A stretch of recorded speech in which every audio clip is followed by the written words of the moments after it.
Hi everybody, my name is Kane. It has been quite a while since I have made the Dragon Invasion video, and the last one I made, I guess, is really out of date by now. It is still doable, however, at a higher level of play, there are a few more formations that you can actually do. Some better, some worse. I do not have all of them recorded, as well as others that I did have. The people that showed me them didn't want their content to be public, so I cannot really show those clips in the video. However, since many other players figured out those formations, I can talk a little about them here as well. When starting videos like these, I usually tend to explain either the heroes or the units used before I get into the content itself. I will have a specific time in the description, as this would be more useful for players who are starting out or do not know these things. So to start, Dragon Invasion mainly consists of Jellu, Solmir, CL and Tazar formations. I guess there have been a few others, but these four are the main ones at the current moment. I personally do not know full details of the Tazar being able to do the Dragon Invasion, but someone told me that his ultimate, called the Deathmatch, has some overtime damage on the boss, and it has to proc in a specific way to do high amounts of damage, as well as Hydra with Tazar would do a lot more damage. Some people have to retry many times with Tazar. That's pretty much all I know at the current moment of that particular composition. If people will explain them in the comments down below on YouTube, I will pin that comment for sure. Now going to Solmir. Solmir is pretty much the base hero that you should use in Dragon Invasion from when you acquire it early in the servers. Since Solmir does a lot of spell damage, he will score more or less the highest ranks for you inside this event. However, he will not manage to do that alone. He will be starved of mana, so you will need to get units and specific heroes to both increase his mana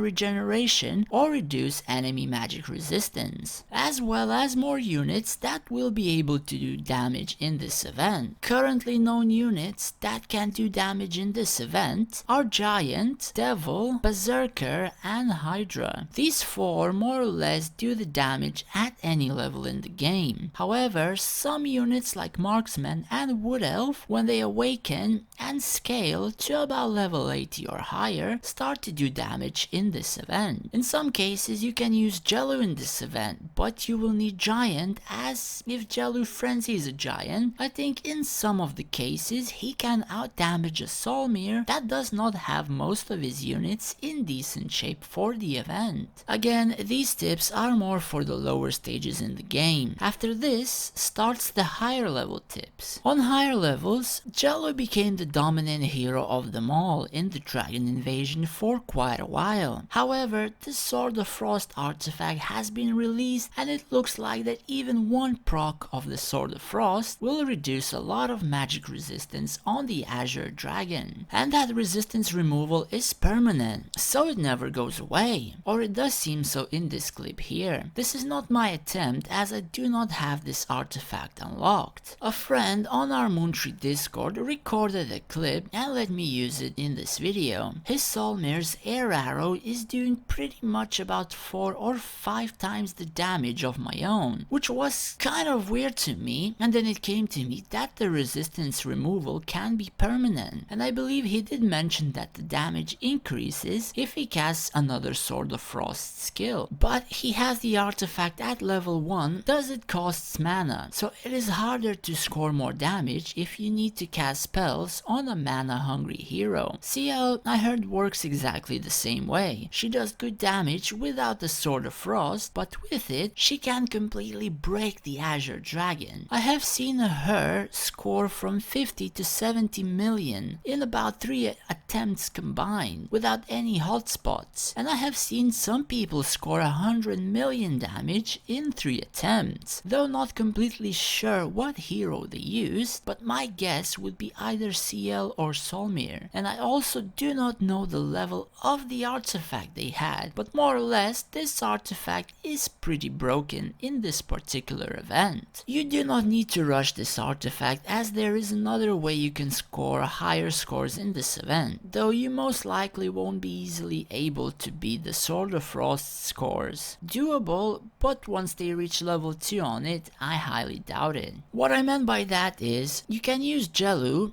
and use High Star Giant with a highly developed Wood Elf with quite a few units that would increase a lot of damage on the Azure Dragon. I unfortunately do not hit the top scores in the event, but I use a similar formation to what many other players use. My Giant is 3 stars and my Wood Elves do not have much in potential upgraded, thus there is a lot of room for improvement in my score. In terms of damage, it appears that the defense and damage reduction removals in this event do have some sort of an effect. However, they are all reduced by a huge amount, but some indeed go through, which is why Wood Elf is able to score damage and for many people around my level is the top damage dealer in this event. As many of us figured out, unit damage percent counters unit damage reduction, so the more you have that on Wood Elf or you can buffer with, the more her damage will increase. What you see on screen right now will be my attempts with Wood Elf and Giant. I was trying a new formation where I used Unicorn for higher damage early on, but this was about 10 minutes or so before the event finished, so I did not have much time to redo the event and I just had to pick all the scores that I got, so I do not rank too low. I believe I scored top 3 anyway. My highest was over 9 million in one attempt, I think the last week. Core units of the Jellu composition is mainly Wood Elf, Giant in the later levels, and then units that would remove defense or damage reduction on the enemy, or in some way would buff the unit damage of the units or buff the unit damage taken. Core units of spellcasters in this event, like Solmir and CL, are mainly units that would regenerate mana or increase the initial mana, so you would be able to start out with more of it. And of course, for both of these, the top damage dealers that can increase damage, which would be Giant, Devil, Berserker and Hydra. However, from what I have noticed, Devil and Giant performs better out of 4 of these on their base levels, but by adding all 4 of them may deem you not having enough buffers or debuffers to make Jellu or Solmir composition work, so you will need to test out yourself what will work and what won't, and find the best formation that will suit you as well. From time to time I change my own formation in here, especially with the emblems added. I am not entirely certain on the emblems for many units in this event. However, I found out that the Devil does more damage with Everlasting Secret, which would increase +2 levels to his Wither skill, which is the damage that the Devil is doing on the boss. For Giant, I tried out Anger emblems and they also bumped up his damage a little bit because they gave 4 levels to his skill, which he does percent damage from. But I think other emblems where he would increase in unit damage percent could potentially work as well. I have not tested myself, so cannot guarantee or deny that this will work. For Wood Elf, I'm testing out the Stone of Might and Magic, where she does 20% more unit damage to bleeding targets. And in my formations, I always have units that would put the debuff on the boss. I have tried out the Darkness Enlightenment on her, but I think it did not perform too well, at least for me. Anyways guys, that's all the time I got for this video. Thanks for watching and see you in the next one.